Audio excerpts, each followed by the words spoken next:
یا قابضو دا restricting one, اسیاں ہے کام میرا، بخشش ہے کام تیرا، قبضہ ہے سب کے دل پر اے ذوالکرام تیرا۔ من ذا الذی یقرض اللہ قرضا حسنا فیضاعفہ لہ اضعافا کثیرا واللہ یقبض ویبسط وإلیہ ترجعون۔ صدق اللہ العلی العظیم۔ کون ہے جو اللہ کو قرض حسنہ دے کہ وہ اس کے بدلے میں اس کے کئی گناہ زیادہ دے گا، اور اللہ ہی روزی کو تنگ کرتا ہے اور وہی کشادہ کرتا ہے، اور تم اسی کی طرف لوٹ کر جاؤ گے۔ پارہ 2 سورہ بقرہ، دوسرا سورہ ہے، آیت 145، ترجمہ ہے فتح محمد جالندی صاحب کا، صفحہ 801۔ حقیقی عرفان میں آپ تمام سامعین ناظرین خدمت میں سلام اور خوش آمدید۔ عزیزم، خدا تعالیٰ وہ ذات، وہ وحدہ لا شریک، جس کے قبضہ قدرت میں پوری کائنات اور اس کے حضور سجدہ ریز ہے۔ ہم اسی کے حضور سجدہ شکر بجا لاتے ہوئے اس پاک ذات نے ہم پر مسلسل اپنی رحمت بے کراں، لاتعداد برکتیں اور بے حساب فضل عطا فرمائی ہے۔ آج اسماء الحسنہ یعنی مظہر صفات خداوندی میں کا ذکر خیر کرنے کے لیے جو سیکھنے کے لیے حاضر ہوئے ہیں، اس کا موضوع سخن یا قابضو۔ عزیزو، آپ تعجب ضرور کریں گے جب میں یہ جملہ کہنے جا رہا ہوں کہ یہ لفظ یا اسم صفات پورے قرآن میں کہیں بھی نہیں ملے گا آپ کو۔ آپ تلاش کر لیں، اور جب ہم اسی کو ہم جب دوبارہ اس کا ترجمہ دیکھتے ہیں سید ابوالعلا مودودی صاحب کا تفسیر القرآن کے صفحہ نمبر 46 پہ، کہ جہاں سورہ بقرہ کے نام اور وجہ تسمیہ بیان کرتے ہوئے آپ فرماتے ہیں کہ عربی زبان اگرچہ اپنے لغت کے اعتبار سے نہایت مالدار ہے، مگر بہرحال یہ تو انسانی ہی زبان ہے، یعنی یہ تو زبان انسانی زبان ہی، انسان جو بھی زبان بولتا ہے اس قدر تنگ اور محدود ہے کہ وہ ایسے الفاظ فقرے فراہم نہیں کر سکتے۔ اب آئیے ہم دیکھتے ہیں کہ یا قابضو تو ہے نہیں، تو اس کے بدلے میں کیا کیا ہے وہاں پر قرآن میں؟ سورہ بقرہ آیت نمبر 245 میں یقذبو ہے، اور 83 میں ہے مقبوضہ، اور سورہ ملک 67واں سورہ 19 میں نمبر آیت میں یقبضونا، اور سورہ توبہ 9واں سورہ ہے 67 نمبر آیت میں ہے یقبضون، اور سورہ زمر 39واں سورہ اس کے بھی 67 آیت میں ہے قبضتو، اور سورہ طٰہٰ 20واں سورہ 96 نمبر کی آیت میں ہے قبضتن اور قبضتو، اور سورہ فرقان 25واں سورہ ہے اس کے 46 نمبر آیت میں قبضناہ اور قبضن۔ کتاب مقدس میں 79 مقام پر صرف ایک مقام پر ہے قبض، اور 78 مقام پر قبضہ یا قبضہ ہے۔ اب اس کے لیے ہم دیکھتے ہیں کہ یہاں جو لفظ استعمال ہوا قابض، جو قرآن میں نہیں ہے، اور اس کا ترجمہ جو انہوں نے کیا ہے اس کے بدلے میں انہوں نے کہا کہ کشادہ کرنا اور تنگ و تاریک کرنا وغیرہ وغیرہ کے ہیں، یعنی قرض۔ اور ہم دیکھتے ہیں جو اس میں ایک لفظ استعمال ہوا یا یبسطو، یہ لکھا سواد سے لیکن پڑھا سین سے جاتا ہے۔ لیکن عزیزو، اب ہم چلتے ہیں اس طرف کہ عربی قواعد کے اعتبار، عربی گرامر کے اعتبار سے یہ لفظ مذکر ہے، اردو میں بھی مذکر استعمال ہوتا ہے قبض۔ اس کے تقریباً جو ہم نے معنی دیکھے 5 ہیں۔ قبضہ، قاف با زواد، گرفتگی بستگی کے ہیں، دوسرا دبوچنا کے ہیں، تیسرا سمٹاؤ یا سکڑ کے ہیں، چوتھا ترجمہ دخل کے ہیں، اور 5واں ترجمہ یعنی پیخانہ نہ آنا، قبض ہو جانا، کہ قبض ہو گیا۔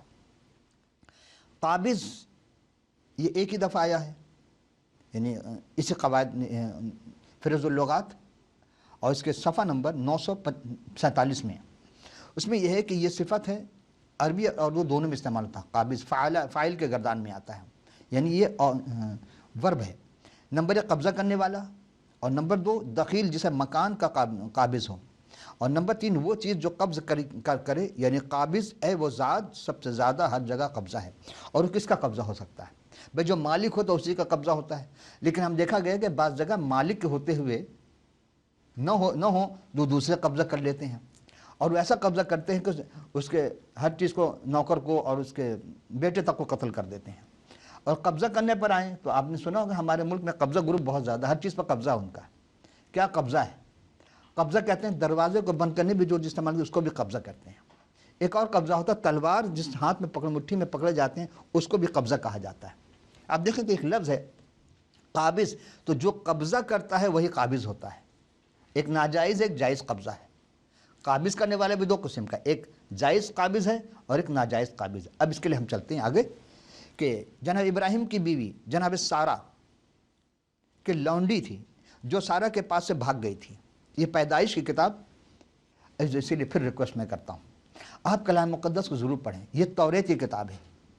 توریت میں 5 کتابیں، پہلی کتاب ہے توریت کے اندر جو 5 کتاب ہے اس کے اندر یہ پہلی کتاب ہے پیدائش، اس کائنات کے بارے میں ہر چیز کے بارے میں داخل اس میں تحریر ہے۔ اور جناب ابراہیم علیہ السلام بھی وہ جلیل القدر تھے جو خلیل اللہ کہلائے۔ تو پیدائش 16ویں باب کی 9ویں آیت میں ہے کہ خداوند کے فرشتے نے اس سے کہا، کس سے؟ اس لونڈی سے کہا جو بھاگ گئی تھی، کہ خداوند کے فرشتے نے اس سے کہا کہ تو اپنی بیوی کے پاس لوٹ جا اور اپنے آپ کو اس کے قبضہ میں کر دے۔ نوکر ہو یا کوئی بھی ہو اپنے مالک سے اگر فرار ہو جائے گا تو اس کا مطلب فراری ہے، وہ چوری کر کے بھاگا یا ویسے بھاگ گیا، اسی لیے اپنے مالک کے حوالے کر دو، تو مالک تمہیں بہت کچھ عطا کر بھی سکتا ہے، معاف بھی کر دے گا۔ آئیے پھر املاک و گزاری دیکھتے ہیں۔ احبار 25 باب کی، یہ بھی عہد عتیق یعنی توریت ہی کی کتاب ہے۔ 25ویں باب کی 29 اور 30 یعنی 2 آیت پیش کر رہا ہوں۔ اگر کوئی شخص رہنے کے ایسے مقام کو بیچنے جو کسی فصیلدار شہر میں ہو تو آپس کے اس کے بک جانے کے بعد سال بھر کے اندر اسے چھوڑا سکے، یعنی کوئی اگر رہتا ہو اس شہر کے فصیلدار کے تو اسے اگر 1 سال اگر ہو جائے، 1 سال کے بعد وہ چھوڑا سکتا ہے، یعنی پورے 1 سال تک وہ اسے چھوڑانے کا حقدار رہے گا۔ اور اگر 1 سال گزر گیا پھر کیا ہوگا؟ اور اگر وہ پورے 1 سال کے میعاد کے اندر چھوڑا نہ جائے گا تو فصیلدار شہر کے مکان پر خریدار کا نسل در نسل دائمی قبضہ ہو جائے گا۔ یہ قانون ہے، اور وہ سال یوبلی کے بھی نہ چھوٹے گئے، یعنی پھر وہ کبھی نہیں چھوڑ سکتا۔ اب ہم گنتی میں چلتے ہیں۔ 36ویں باب کے 7ویں آیت میں، یوں بنی اسرائیل کی میراث ایک قبیلے سے دوسرے قبیلے کی میں نہیں جانی پائے گی، کیونکہ ہر اسرائیلی کو اپنے باپ دادا کے قبیلے کی میراث کو اپنے قبضے میں رکھنا ہوگا۔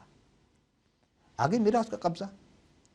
اب آئیے استثناء میں چلتے ہیں، دیکھتے ہیں وہاں کیا ہوتا ہے۔ استثناء یہ توریت کی آخری کتاب ہے، 5 کتابیں ہیں جس میں توریت کی آخری کتاب ہے۔ دوسرے باب کے 36ویں آیت میں ہے کہ اروعیر سے جو وادی ارون کے کنارے ہے، اس شہر سے جو وادی ہے جلعاد تک ایسا کوئی شہر نہ تھا جس کو سر کرنا ہمارے لیے مشکل ہو، اور خدا نے سب ہمارے قبضے میں کر دیا۔ خدا جس کو چاہتا ہے قبضہ بھی دیتا ہے، کسے چاہتا ہے اسے قبضہ بھی چھوڑا سکتا ہے۔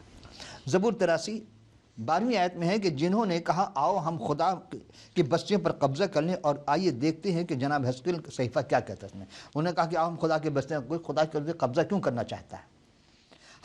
جناب حزقیل کا صحیفہ ہے، اس کے 48 باب کی 14ویں آیت، اور اس نے نہ بیچی اور نہ بدلی، نہ زمین کا پہلا پھل اپنے قبضے میں نکلنے دیں، کیونکہ وہ خداوند کے لیے مقدس ہے۔ جو خدا کے لیے مقدس ہوتا ہے اس کے جو خدا کا حکم اسی کے مطابق کام کرنا ہوگا۔ اب ہم عہد نامہ جدید میں چلتے ہیں، یعنی نیا عہد نامہ مرقس کی انجیل، اس کے 4 باب کی 65ویں آیت میں ہے۔ تب بعض نے اس پر تھوکنے اور اس کا منہ ڈھانپنے اور اس کے مکے مارنے اور اس سے کہنے لگے کہ نبوت کی باتیں سنا، اور پیادوں نے اسے تماچے مار مار کر اپنے قبضے میں لیا۔ اس کے بعد جو منظر دیکھنے میں آیا انتہائی بے ڈھنگا اور وحشیانہ تھا۔ سنہڈرن کے بعض اراکین خدا کے بیٹے پر تھوکنے لگے، اور وہ اس کا منہ ڈھانپ کر یعنی آنکھیں باندھ کر اس کے مکے مارتے اور کہتے تھے کہ نبوت سے بتا کس نے مارا ہے۔ یقین نہیں آتا کہ مالک دو جہاں کو گناہ گاروں کے ہاتھوں ایسی الٹی باتیں برداشت کرنا پڑی۔ پیادے ہیکل کے پولیس بھی ان کے ساتھ مل گئے اور اپنے قبضے میں کر کے اسے تماچے مارنے لگے۔ یہ ایک واقعہ ہے جناب یسوع المسیح سلام علیہ کا، کہ جب اس زمانے کے فقیہ فریسی جب ان کی بہت ساری چیزیں دیکھ چکے تھے اور پھر ان پر حملہ آور، چونکہ وہ چاہتے تھے کہ ہم قبضہ کر لیں، دیکھیے ہر زمانے میں رہا قبضہ گروپ، آج بھی ہے، جیسا میں نے پہلے آپ سے عرض کی، اور ہم سے زیادہ آپ جانتے ہیں کون کون قبضہ کرتا ہے، کیسے قبضہ کرتا ہے، کیا طریقہ قبضہ کرنے کا، اس کا ہمیں کوئی علم نہیں۔ ہم تو خدا کے کلام سے پیش کر رہے ہیں کہ اب رومیو کے 8ویں باب کہ 21ویں آیت میں ہے کہ اس امید پر بطالت کے اختیار میں کر دیا کہ مخلوقات بھی فنا کے قبضے سے چھوٹ کر خداوند کے فرزندوں کے جلال کی آزادی میں داخل ہو جائے۔ یعنی جو بھی چاہتا ہے، خدا چاہتا ہے کہ انسان جو ہے ان تمام جھگڑوں سے، ان تمام بکھیڑوں سے ہٹ کر کے خدا کے جلال میں آئے، اور اس کا خدا کے فرزند کے جلالی آزادی میں آئے، گرفت نہ رہے، غلام بن کر نہ رہے، بلکہ آزاد رہے۔ خدا نے ہر انسان کو آزاد پیدا کیا ہے۔ مخلوقات ماضی میں ان مثالی حالات کی طرف دیکھتی ہیں، ہمیشہ مخلوقات دیکھتی ہے کہ پیچھے کیا ہوا اور کیا ہونے والا ہے، جو عدن میں پائے جاتے تھے، اور پھر اس تباہی اور بربادی کا جائزہ لیتی ہے جو گناہ کے داخل ہونے سے ہوئی، اور بے گناہی کی مسرت بھری حالت میں واپسی کی امید۔ یعنی کہ کوئی بھی شخص اگر چاہتا ہے کہ ہم بے گناہ ہوں تو اس کی واپسی کی امید ہونی چاہیے، اور یہی نہیں بلکہ ہمیشہ ہری رہے، اس کی امید ہونی چاہیے کہ خدا ہمیں ضرور بخشے گا، اور بخشتا ہے خدا، لیکن شرط رکھی اس نے کہ تم اسے معافی مانگو اپنے گناہوں کی، اور اسے کہنے پر عمل کرو۔ اس سنہری دور کی آزادی سے لطف اندوز ہوگی جب ہم بحیثیت خدا کے فرزند جلال میں ظاہر ہوں گے۔ اب فلپیوں کے خطوط میں ہم دوسرے باب کی 6 آیت میں دیکھتے ہیں، اس نے اگرچہ خدا کی صورت پر تھا، خدا کے قبضے میں رکھنے کی چیز نہ سمجھا۔ کون خدا کی صورت میں آیا؟ کون خدا کا مظہر بن کر آیا؟ سوائے یسوع مسیح کے کون ہو سکتا ہے جو اس کا جلال کو ظاہر کیا، اور اس نے تمام وہ کام کیے جو خدا کے کرنے والے کام تھے۔ کلسیوں کے خطوط کے یہ پہلے باب کی 13ویں آیت میں کہ اس نے ہم کو تاریکی سے قبضے سے چھڑا کر اپنی عزیز بیٹی کے بادشاہی میں داخل کیا۔ یعنی یسوع مسیح تھے جس نے انسان تاریکی میں ظلم و تشدد میں گھرا ہوا تھا، بیماریوں میں گھرا ہوا تھا، جکڑا ہوا تھا، بدروہیں لیکن اسے سب سے آزاد کر دیا، اور آزاد کر کے ان سب کے قبضے سے اس کو چھڑا کر اس بندے کو آزاد کر کے اور خدا کی بادشاہی میں داخل کیا۔ آئیے عجب واقعہ جو جناب مسیح کی زندگی میں رونما ہوا وہ یہ تھا، پاکستان کے شریر ٹھیکیداروں کی ایک تمثیل پیش کرتے ہیں۔ یہاں میں آپ سے بہت توجہ چاہوں گا۔ متی 21 کا 33 سے 38 تک کا یہ واقعہ ہے۔ 21 باب کے 38، جب باغبانوں نے بیٹے کو دیکھا تو آپس میں کہا کہ یہی وارث ہے، اور اسے قتل کر کے اس کی میراث پر قبضہ کر لیں۔ کیا کہا؟ قبضہ کر لیں، بیٹے کو قتل کر کے اس کی میراث پر قبضہ، چونکہ اصل وارث تھا۔ دراصل پورا واقعہ جو میں نے آپ سے کہا کہ 33 اسی 21ویں باب کے 33 سے 46 تک کا ہے۔ اب چونکہ وقت بہت کم ہوگا، اس لیے میں اس کے لیے میں آپ سے یہی گزارش کروں گا کہ آپ متی کی انجیل کو ضرور تلاوت کریں، اور اس 21ویں باب کو جب پڑھیں گے تو پوری ڈیٹیل آپ کو مل جائے گی۔ لیکن ہم اس پہ وہ چیز پیش کرنا چاہتے ہیں کہ وہ 11 باتیں کیا چیز، 9 یا 10 یا 11 باتیں کیا ہوئی ہیں، وہ الفاظ کہ جناب یسوع مسیح اپنے اختیار کے بارے میں سوال جب پوچھا گیا کہ تو کس کے اختیار سے یہ کام کرتا ہے، جواب دینے کے لیے آپ نے ایک تمثیل سنائی کہ ایک مالک نے تاکستان لگایا۔ تاکستان شاید آپ کے لیے پہلا لفظ ہو۔ تاکستان، تاک کہتے ہیں انگور کو، اور تاکستان کہتے ہیں انگور کے باغ کو، اور انگور جو ہے جب شروع میں لگائے تھے اس کی جو تنا ہوتا ہے وہ بہت نازک ہوتا ہے، اسی لیے کسی کے سہارے اس کو لگاتے ہیں۔ جس طرح آپ نے کدو ہے یا سبزی ہے، بھنڈی ہے، دوسری جو وہ سبزیاں جو بیل کے ذریعے اگتی ہیں، اسی طرح بیل لگائی جاتی ہے، لیکن آہستہ آہستہ 10 سال 15 سال گزرنے کے بعد وہ تنا سخت ہو جاتا اور وہ درخت کی شکل اختیار کر لیتا ہے۔ اسی لیے بعض جگہ کہا جاتا ہے انگور کا درخت۔ اب لوگ حیران ہوتے ہیں جو انہوں نے کبھی پاکستان دیکھا نہیں، یہ جانتے نہیں ہیں کہ ہاں انگور سے بیل میں دیکھا ہے، انہوں نے کہا درخت کیسے ہو سکتا ہے، لیکن انگور کا درخت ہوتا ہے، بڑے ہو کر کے وہ اتنا تناور درخت بن جاتا ہے، وہ جو سوکھی تنا تھا، جو چھوٹا تنا تھا، نازک تنا تھا، وہ درخت کی شکل اختیار کرتا ہے۔ یہی وہ قادر قدرت ہے، یہی وہ قبضہ ہے زمین کا، یہی وہ باتیں ہیں جو جناب مسیح نے کہا تھا میں انگور کا درخت ہوں، حقیقی درخت ہوں۔ اب کسی کو سمجھ میں نہیں آئی تو میں اس لیے کہتا ہوں کہ آپ متی کا انجیل کا ضرور مطالعہ کریں تاکہ آپ حقیقت سے واقف ہوں کہ ہاں کلام میں کیا کچھ لکھا ہے۔ تو یہ کہ ایک مالک نے تاکستان لگایا اور اس کے چاروں طرف احاطہ گھیرا۔ آپ غور کیجیے گا، مالک نمبر 1، نمبر 2 تاکستان، اور نمبر 3 احاطہ۔ اس میں حوض کھودا اور برج بنایا، حوض اور برج، یہ وہ باتیں ہیں۔ اور اس باغبانوں کے ٹھیکے پر دے کر پردیس چلا گیا باغبان. ٹھیک ہے, ہم اس پہ ساری گفتگو کریں گے. اور پھل کے موسم میں اس نے فصل میں سے اپنا حصہ لینے کے لیے اپنے نوکروں کو بھیجا. فصل فصل کا موسم اور حصہ لینے کے لیے بھیجا, اپنے نوکروں کو بھیجا, خادموں کو بھیجا. لیکن ٹھیکیداروں نے نوکروں کو پکڑ کر کسی کو پیٹا, کسی کو قتل کیا اور کسی کو سنسار کیا. پھر اس نے اور نوکروں کو بھیجا, ان کے پاس بھیجا اس خیال سے کہ ٹھیکیدار, لیکن انہوں نے کیا کہ دوسری دفعہ بھی نوکر ساتھ وہی کچھ کیا کہ کسی کو قتل کر دیا, کسی کو سنسار کیا, کسی کو زخمی کر دیا.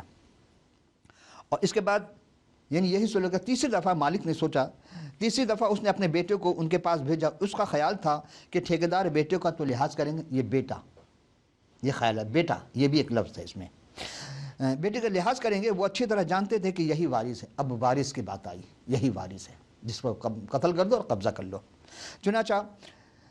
چنانچہ میراث پر قبضہ کرنے کے ارادے سے اسے قتل کر دیا. یہ ایک تمثیل تھی جو جناب مسیح نے بیان کی. اب آئیے ہم دیکھتے ہیں تمثیل کے اس نقطے پر کہ خداوند یسوع مسیح نے کاہنوں اور بزرگوں کو سے پوچھا کہ مالک اس ٹھیکیداروں کے ساتھ کیا سلوک کرے گا. انہوں نے جواب دیا کہ ان بدکاروں کو بری طرح ہلاک کرے گا اور پاکستان کا ٹھیکہ دوسرے باغبانوں کو دے گا جو موسم پر انہیں پھل دیں.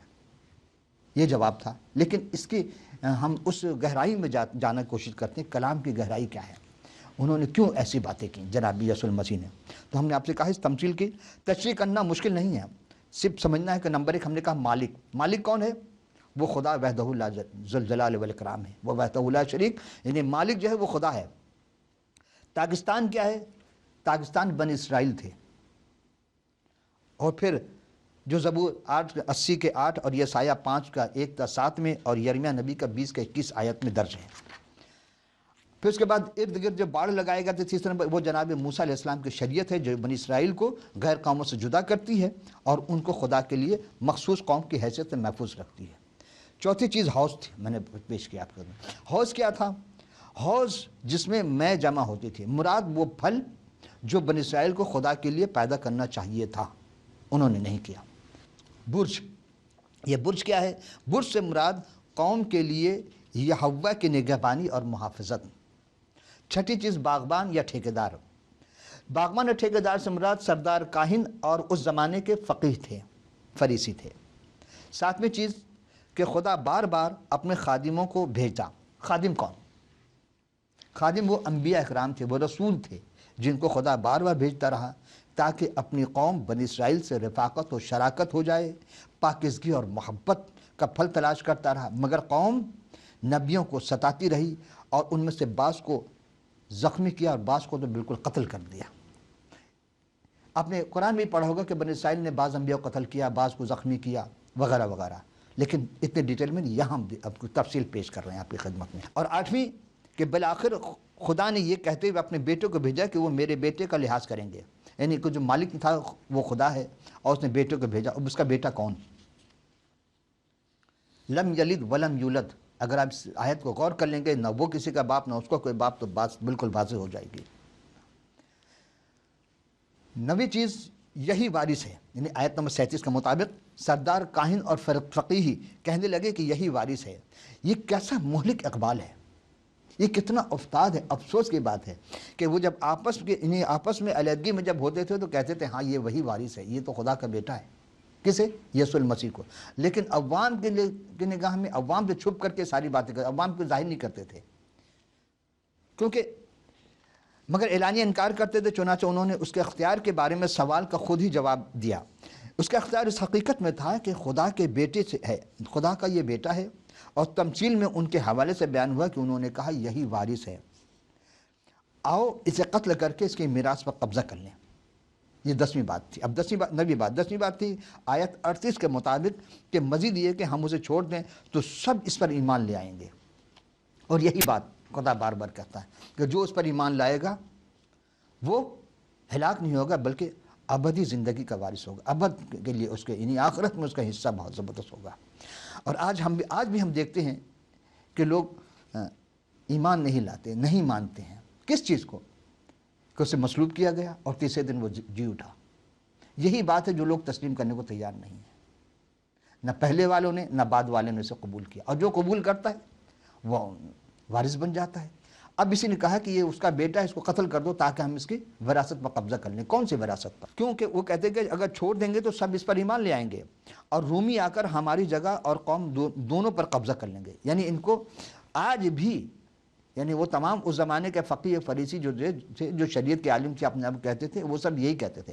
اور آج بھی جو ہمارے زمانے کے مفتیان ہیں، ہمارے زمانے جو علماء ہیں، وہ بھی اس طرح کی باتیں کرتے ہیں کہ نہیں مانو اس چیز کو، چونکہ ہم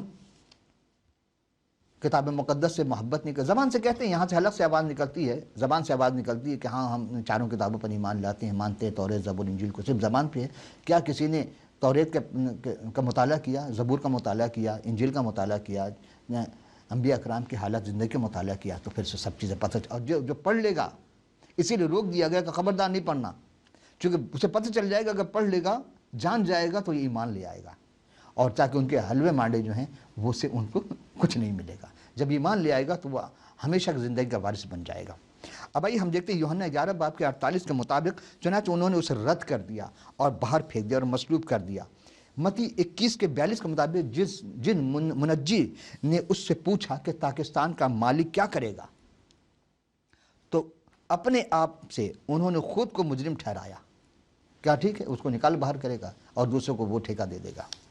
جیسے کہ آیت 42 اور 43 میں کہتا ہے کہ یسوع مسیح نے زبور 118 کے 22 کے اقتباس پیش کیا ان کے سامنے کہ جس پتھر کو معماروں نے رد کیا وہی کونے کے سرے کا پتھر ہو گیا۔ یہ خداوند کی طرف سے ہوا اور ہماری نظر میں عجیب ہے۔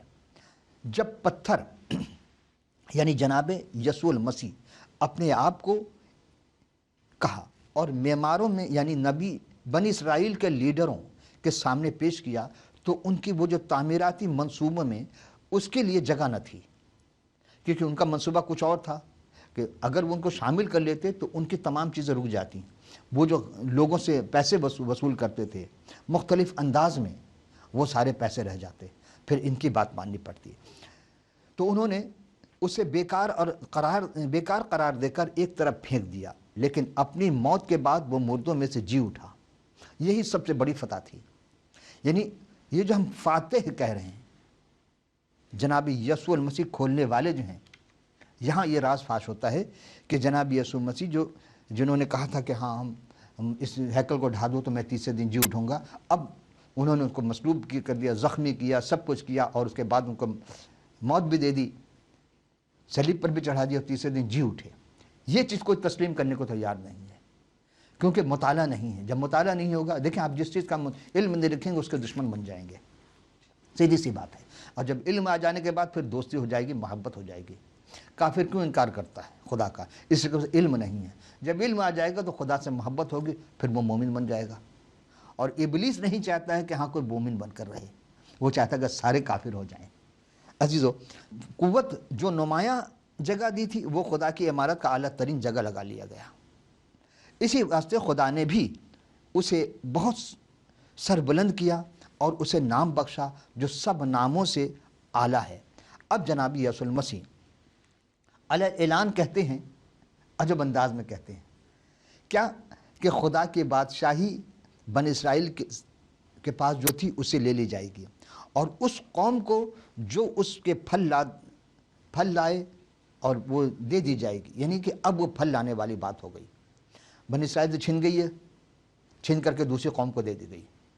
اب پوری دنیا میں یہ چیز پھیل گئی ہے کہ جو بھی جہاں بھی جب بھی جیسے بھی جناب یسوع المسیح سلام علیہ کو جان جائے گا، ان کی حالات کو سمجھ لے گا کہ وہ کون تھے، وہ کیا کیا فتاح تھے، کیسے فتاح تھے، تو پھر اس کے بھی دل کے دروازے کھل جائیں گے، ذہن بھی کھل جائیں گے، زبان بھی کھل جائے گی، وہ اپنے روح میں معمولیات سمجھے گا، روح کے دروازے بھی کھل جائیں گے اس کے لیے۔